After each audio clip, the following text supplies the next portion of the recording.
Hi అండి. ఈరోజు వీడియోలో కొబ్బరన్నం ఎలా రెడీ చేసుకోవాలో చూద్దాం. చాలా సింపుల్‌గా, టేస్టీగా చేసుకోవచ్చు. తక్కువ ఇంగ్రీడియెంట్స్, ఒక కొబ్బరి చిప్ప ఉంటే సరిపోతుంది. రైస్, కొబ్బరితోనే మనం టేస్టీగా రెడీ చేసుకోవచ్చు. ఎలాగో చూద్దాము. ఇది క్వాంటిటీని బట్టి తీసుకోండి. నేనైతే ఒక కప్పు తీసుకున్నాను. ఒక పావు సేరు వరకు బియ్యం, అంటే ఒక గ్లాస్ బియ్యంతో చేస్తున్నాను. సేమ్ ఇదే కొలతలతో మీకు ఎక్కువ కావాలన్నా ఎక్కువ చేసుకోవచ్చు. రైస్ అనేది మీరు కుక్కర్లో కావాలంటే కుక్కర్లో, విడిగా కావాలంటే విడిగా ఎలా అయినా వండుకోవచ్చు అనమాట. రైస్ వండుకొని పక్కన పెట్టుకోవాలి.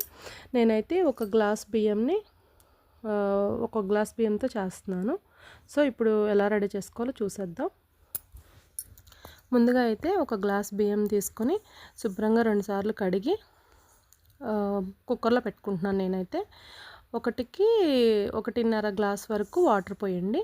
మీరు ఇది బాస్మతి బియ్యంతో కూడా చేసుకోవచ్చు, చాలా బాగుంటుంది. నేను నార్మల్ రైస్తో చేస్తున్నాను. మనకి ఇది పిల్లలకి లంచ్ బాక్స్లోకి, ప్రసాదానికి, దేనికైనా చాలా టేస్టీగా ఉంటుంది.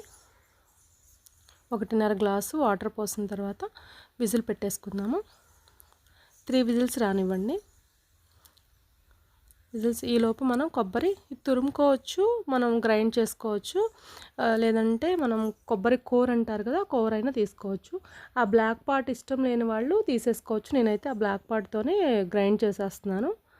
సో ఈలోపు మనకి కుక్కర్ కూడా విజిల్ వచ్చేసింది కదా. స్టవ్ ఆపేసుకొని చల్లారనిద్దాం. మొత్తం చల్లారిన తర్వాత చూడండి, మనకి చాలా పొడి పొడిగా వచ్చింది. కుక్కర్లో అయినా రైస్ మనకి 1.5 గ్లాస్కి 1.5 వాటరే పోసాం కాబట్టి వాటర్ మనం చూసుకుని పోసుకోవాలి. అదే వాటర్ ఎక్కువైంది అంటే మనకి అన్నం శుద్ధ అయిపోతుంది, చాలా పలుగ్గా వచ్చింది. సో ఇప్పుడు అన్నం చల్లారనిద్దాము. ఇలా పోపు పెట్టేసుకుందాం. ఒక బాండి తీసుకొని మనం ఒక గ్లాసుకి ఒక స్పూన్నర వరకు ఆయిల్ పోసుకోండి. ఇదే క్వాంటిటీలో మీరు ఎక్కువ కావాలన్నా చేసుకోవచ్చు. సో నూనె హీట్ అయిన తర్వాత పల్లీలు, పచ్చిమిరపకాయలు వేసి వేయించుకుందాం. తర్వాత కొంచెం శనగపప్పు వేయండి. ఈ 3 బాగా వేగిన తర్వాత తాలింపులన్నీ యాడ్ చేసుకుందాం. జీలకర్ర, ఆవాలు, ఎండుమిర్చి ఇవి మొత్తం వేగిపోయిన తర్వాత కరివేపాకు కావాలంటే ఇప్పుడు నూనెలో ఇలా వేసేసుకోవచ్చు.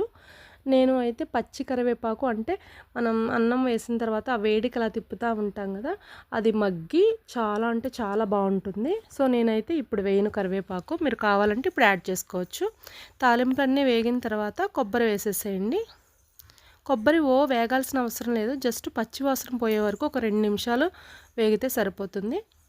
ఇప్పుడు మనం రైస్ అయితే యాడ్ చేసేసుకుందాము. మనకు అన్నీ వేగిపోయాయి, పప్పులు అన్నీ. కొంచెం సాల్ట్ వేసుకోండి. ఎక్కువ సాల్ట్ అయితే పట్టదండి, మనకి ఉప్పుగా ఉంటుంది. సో చూసి చిటికెడు, నేనైతే ఒక గ్లాస్ బియ్యానికి చూడండి ఒక 1/2 స్పూన్ వరకు యాడ్ చేశాను. మేము ఉప్పు తక్కువే తింటాము, కొంచెం నార్మల్గా తినేవాళ్ళు ఇంకొంచెం వేసుకోండి. ఇప్పుడు రైస్ అయితే యాడ్ చేసేసుకుందాం. మొత్తం ఈ తాలింపు అంతా, ఈ కొబ్బరి అంతా కలిసే వరకు తిప్పుకోండి 2 మినిట్స్. ఇది మొత్తం కలిసిపోయిన తర్వాత ఇప్పుడు కరివేపాకు యాడ్ చేసుకోవాలండి. చాలా అంటే చాలా బాగుంటుంది. ఆ వేడికి మగ్గి, ఆ నూనెలో మగ్గడం కంటే ఈ వేడికి ఆ స్మెల్ అంతా పడుతుంది. చాలా అంటే చాలా టేస్టీ వస్తుంది. ఒకసారి ఇలా ట్రై చేయండి. నూనెలో వేయడం కాకుండా కరివేపాకు ఇలా ఒకసారి ట్రై చేయండి. నేనైతే ఇలా వేస్తాను. ఇది మొత్తం ఆ వేడికి చక్కగా మగ్గి, ఆ స్మెల్ అంతా, ఆ కొబ్బరి స్మెల్, ఆ కరివేపాకు స్మెల్ మనం తింటుంటే తెలుస్తుందన్నమాట. సో అంతేనండి, చాలా సింపుల్గా మనకి కొబ్బరన్నం అయితే రెడీ అయిపోయింది.